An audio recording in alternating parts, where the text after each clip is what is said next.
இந்த வீடியோவில் 8 தொகை நூல்கள் பற்றி 20 கொஷின்ஸ் பார்க்கலாம். இந்த கொஷின்ஸ் எல்லாமே school book plus previous year கொஷின்லேருந்து எடுத்தது. கீழ்கண்டவற்றில் 8 தொகையில் இடம்பெறாத நூல் எது? கீழ்கண்டவற்றில் 8 தொகையில் இடம்பெறாத நூல் எது? Answer option C, Pattinappalai. Pattinappalai என்பது 10 பாட்டு நூல்களில் ஒன்று. 8 தொகை நூல்கள் மொத்தமாக 8 நூல்கள் இருக்கும். அவை நற்றிணை, குறுந்தொகை, ஐங்குறுநூறு, பதிற்று பத்து, பரிபாடல், கலித்தொகை, அகநானூறு, புறநானூறு. 8 தொகை மற்றும் 10 பாட்டு சேர்த்து அழைக்கப்படுவது. 8 தொகை மற்றும் 10 பாட்டு சேர்த்து அழைக்கப்படுவது. ஆன்சர் ஆப்ஷன் பி, சங்க இலக்கியங்கள். 8 தொகையில் 8 நூல்கள் இருக்கும். 10 பாட்டில் 10 நூல்கள் இருக்கும். மொத்தமாக 18 நூல்கள். இந்த 18 நூல்களையும் 10 மேல்கணக்கு நூல்கள் என்றும் அழைப்பாங்க. சேர மன்னர்களின் வரலாற்றை அறிய உதவும் நூல் எது? சேர மன்னர்களின் வரலாற்றை அறிய உதவும் நூல் எது? ஆன்சர் ஆப்ஷன் பி, பதிற்று பத்து. பதிற்று பத்தில் 10 சேர மன்னர்களை பற்றி சொல்லியிருப்பாங்க. கலிப்பாவால் அமைந்துள்ள 8 தொகை நூல் எது? கலிப்பாவால் அமைந்துள்ள 8 தொகை நூல் எது?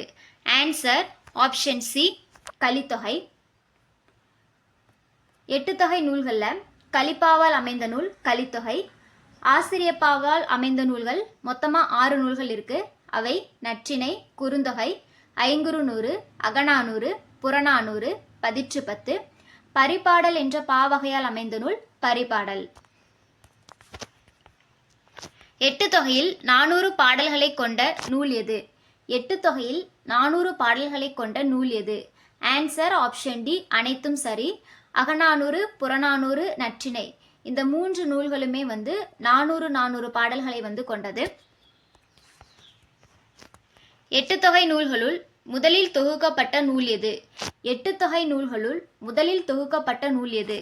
Answer option B, Kurunthogai. குறுந்தொகையை தொகுத்தவர் பூரிக்கோ.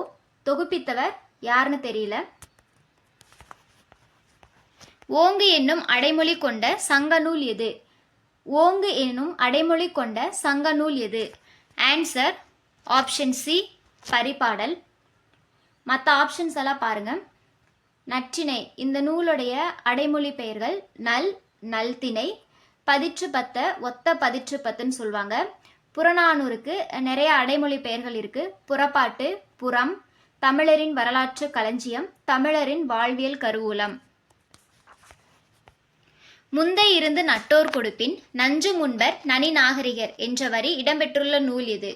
முந்தை இருந்து நட்டோர் கொடுப்பின் நஞ்சு முன்பர் நனி நாகரிகர் என்ற வரி இடம்பெற்றுள்ள நூல் இது? Answer option B, Natrinai. ஐங்குறுநூற்றை தொகுப்பித்த சேர மன்னன் யார்? ஐங்குறுநூற்றை தொகுப்பித்த சேர மன்னன் யார்?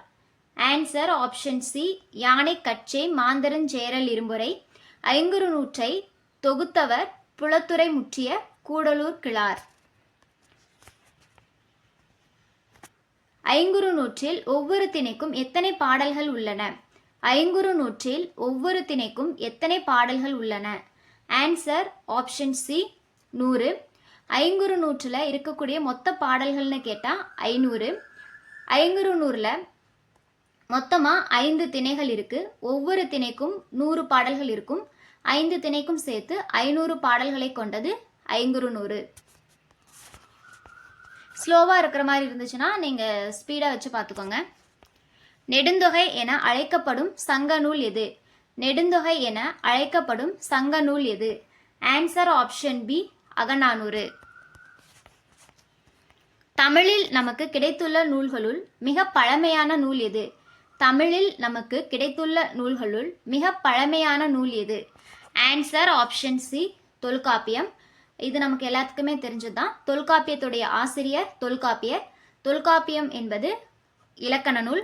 தொல்காப்பியத்தில் 3 அதிகாரங்கள் இருக்கு. என்னென்ன அதிகாரம்னா எழுத்ததிகாரம், சொல்லதிகாரம், பொருளதிகாரம். காளைகளின் பாய்ச்சல் பற்றி கூறும் நூல் எது? காளைகளின் பாய்ச்சல் பற்றி கூறும் நூல் எது? ஆன்சர் ஆப்ஷன் பி, கலித்தொகை. களிறு எறிந்து பெயர்தல் காளைக்கு கடனே என்ற வரி இடம்பெற்றுள்ள நூல் எது? களிறு எறிந்து பெயர்தல் காளைக்கு கடனே என்ற வரி இடம்பெற்றுள்ள நூல் எது? Answer option C Purananuru. களிறு எறிந்து பெயர்தல் காளைக்கு கடனே இந்த புறநானூற்று பாடலை பாடியவர் பொன்முடியார். இந்த பாடல்ல வீரரினுடைய கடமையை பத்தி சொல்லியிருப்பாங்க. செம்புல பெயர்நீர் போல என்ற உவமை இடம்பெற்றுள்ள நூல் எது? செம்புல பெயர்நீர் போல என்ற உவமை இடம்பெற்றுள்ள நூல் எது? ஆன்சர் ஆப்ஷன் பி குறுந்தொகை. நற்றிணை என்பதனை பிரித்து எழுத கிடைப்பது எது? நற்றிணை என்பதனை பிரித்து எழுத கிடைப்பது எது? ஆன்சர் ஆப்ஷன் ஏ நல் கூட்டல் திணை.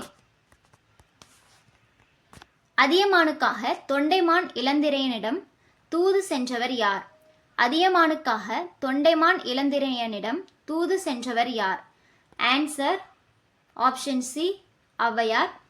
அதியமானுக்காக தொண்டைமான் இளந்திரையனிடம் ஔவையார் தூது சென்றதை கூறும் நூல் புறநானூறு. குறுந்தொகை பாடல்களின் அடிவரையறை என்ன? குறுந்தொகை பாடல்களின் அடிவரையறை என்ன? ஆன்சர் ஆப்ஷன் பி 4 to 8 அடி. மற்ற ஆப்ஷன்லாம் பாருங்க. ஐங்குறுநூறு அதனுடைய பாடல்களின் அடிவரையறை 3 to 6 அடிகள். நற்றிணை பாடல்களின் அடிவரையறை 9 to 12 அடிகள். அகநானூறு பாடல்களின் அடிவரையறை 13 முதல் 31 அடிகள். உருமிடத் துதவா உவர்நிலம் என்ற வரி இடம்பெற்றுள்ள நூல் எது? உருமிடத் துதவா உவர்நிலம் என்ற வரி இடம்பெற்றுள்ள நூல் எது? Answer option C Purananuru. இந்த பாடல் வரிகளினுடைய ஆசிரியர் பரணர். நல்ல என்ற அடைமொழி பெற்ற சங்க நூல் எது? நல்ல என்ற அடைமொழி பெற்ற சங்க நூல் எது? Answer option B Kurunthogai. நற்றிணையுடைய அடைமொழி இப்பதான் நம்ம பார்த்தோம். நல் நல்திணை. பரிபாடலுக்கு ஓங்கு பரிபாடல். அகநானூருடைய அடைமொழி பெயர் நெடுந்தொகை நானூறு.